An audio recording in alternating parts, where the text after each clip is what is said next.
je vais rejoindre tout de suite, immédiatement, Pascal Bataille et Laurent Fontaine pour parler du guide de la combine. C'était intéressant quand même ce qu'on vient de dire. Passionnant.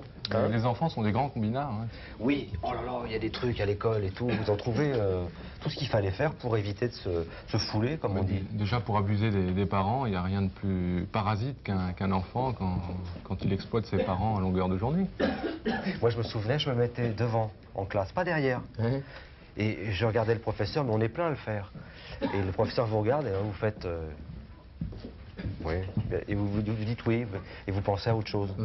Ça, c'est classique pour avoir la paix. pour un bon élève. Beaucoup Et on plus passe- efficace que le radiateur, en fait. Voilà, c'est beaucoup plus efficace pour le radiateur qui a tendance à vous confiner dans un Enfin, dans un beaucoup rôle plus de fatigant parce que faire comme ça pendant 1 heure en pensant à autre chose, c'est pas franchement évident. Pascal Bataille, Oui.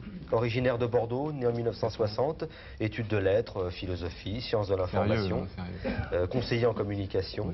C'est votre premier ouvrage? C'est le premier, oui. C'est le Bon, premier, vous mais pas avez le écrit dernier. donc en compagnie de Laurent Fontaine, mère italienne, très bien, Ouais. études de lettres et de journalisme, et lui aussi roi de la combine. Quel est le plus combinard des deux? Lui. Ah, c'est pas vrai, c'est lui. Non, c'est moi. Allez, j'avoue. Bon, C'est moi. la première grosse combine. Mais lui que- est pas du tout combinard en fait. Il a été élevé chez les jésuites et tout. Enfin, c'est vraiment. C'est atroce. c'est toute une éducation. CBG Complètement bordelais. perverti par cet ignoble animal. Voilà, il m'a rencontré un jour et puis il est devenu un peu combinard quand même. Mais il y prend goût. Bon, et votre première grosse combine, vous vous en souvenez? Oui, tout à fait, mais je peux pas la raconter parce qu'il y a mon assureur qui m'écoute. Et Bon, je crois que on va j'aurai lui des demander, on va lui problèmes. J'aurai sûrement des problèmes. Mais bon, c'est des combines que vous imaginez. Alors, est-ce qu'il y a des combines qui peuvent aller très très loin? Oui, même dans le livre, d'ailleurs, on n'est pas sûr que le livre ne soit pas interdit un de ces jours, parce qu'il y a des choses vraiment tout à fait illégales dans le livre. Il y a des C'est-à-dire que choses nous légales, il y a répondons des choses... totalement, Oui. hein. C'est comme certaines martingales, quand on joue, ça peut permettre de gagner gros. De gagner très gros, mais il faut partir vite après, quoi. Bon, revenons aux contraventions. Ah, ça ouais, ça m'intéresse. Ça vous Oui, oui. préoccupe, ça. Parce qu'en ce moment, je ne sais pas ce qui se passe, si on a besoin d'argent, Ouais. au gouvernement, enfin bon, ça pleut, hein. Oui, Ouh là là, vous savez, j'ai fait l'expérience un C'est jour. parce que leurs ordinateurs sont vides, il y a eu l'amnistie, donc ils n'ont plus rien en ce moment. Donc ils peuvent reprendre, peuvent récupérer beaucoup de contraventions et re-rentrer tout ça dans leurs ordinateurs. Vous savez, je suis vicieux, moi, toujours je me gare. Et je vois des dames en bleu, des contractuels, par exemple, des contractuels. Je sors et puis j'attends. Je me dirige vers L'eurodateur. L'eurodateur, c'est un mot très poétique. Je vous jure, le temps d'aller à l'eurodateur, donc je sortais de ma voiture, Vous avez un promis. PV. Hop, choc, elle a sorti le carnet vert, Oui, oui. le stylo, et je suis revenu, j'ai dit, vous voyez, comme vous avez, j'attendais exprès. Bon, on lui donne la combine. Parce que Bon, Thierry, il est Thierry, je mal vous donne la parti, combine. L'erreur que vous avez faite, c'est d'aller à l'eurodateur. Il ne faut jamais aller à l'eurodateur. On garde sa voiture n'importe où dans Paris.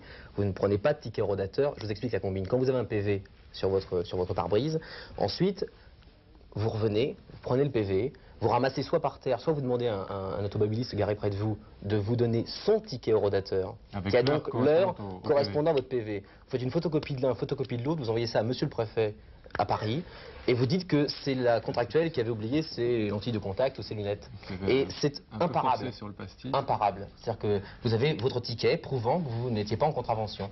Voilà, tout simplement. Et dès comme ça, je vends un peu la soupe là. Il y en a des centaines et des centaines Il y en dans a le livre. plein. Bon, moi, je vous montre le livre et je vous demande Vous le montrez bien. de noter le silence qui a régné pendant les quelques secondes où vous avez parlé des Ils contraventions. prenaient tous des notes, c'est Mais pareil, non, mais il n'y avait pas un bruit sur le plateau. C'est terrible, hein. Ouais. Comme ça, il y a quelques mots comme ça qui... Je vous en donne rapidement une autre. Allez, Aussi, une parce qu'on est à autre. la télévision, j'ai acheté une télé aujourd'hui pour ma chambre. Et vous savez qu'il y a la redevance. Donc quand vous ne voulez pas payer la redevance, celui qui vous vend la télé est obligé. au service public. Mais Ouais, je suis désolé.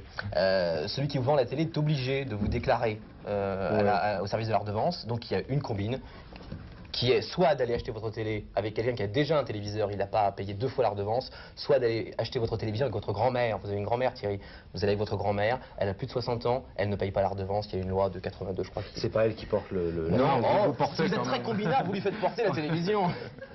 Allez, mamie, tu viens avec moi. Hein, tu mets ça dans le coffre. Mais vous savez ce qui m'est arrivé? Moi, je suis pas vraiment un combinard. Et ça, c'est terrible. Plutôt que d'avoir à payer et d'avoir la redevance, j'ai donné une fausse adresse, un faux nom et tout. Et alors, le gag des gags, c'est que je donne un faux nom. je sais pas, Béranger, Dupont et tout, et je signe, Fabrice Sabatier. et je signe Beccaro. Ah ouais, bien Oui, vu. ça c'est merveilleux. Non, il Et faut, alors, quand une fois même- que j'ai donné le truc, je me suis dit, mais qu'est-ce que je fais là? Je suis fou, quoi. faut Voilà. être un peu attentif quand Bon. on fait de la combine. Hein. Il faut être attentif. Faut être sérieux. Voilà. Le guide de la combine de Pascal Bataille et Laurent Fontaine aux éditions MA. C'est la vie. Et alors là, La vous vie, allez la prendre du combine. bon temps. Ouais. Hein, utilisez vos relations, réduisez vos impôts et prenez la place de votre patron si ça vous intéresse. Laurent, Pascal, merci beaucoup. Merci Thierry. Merci à vous. Quand vous voulez, on se voit à la fin du... Oui, on se voit à la fin de l'émission, pas de problème. Il y a d'autres trucs, oui, contraventions, Et les impôts aussi. les assureurs. Hein Sans problème. Bien. Bonjour mon petit Jean.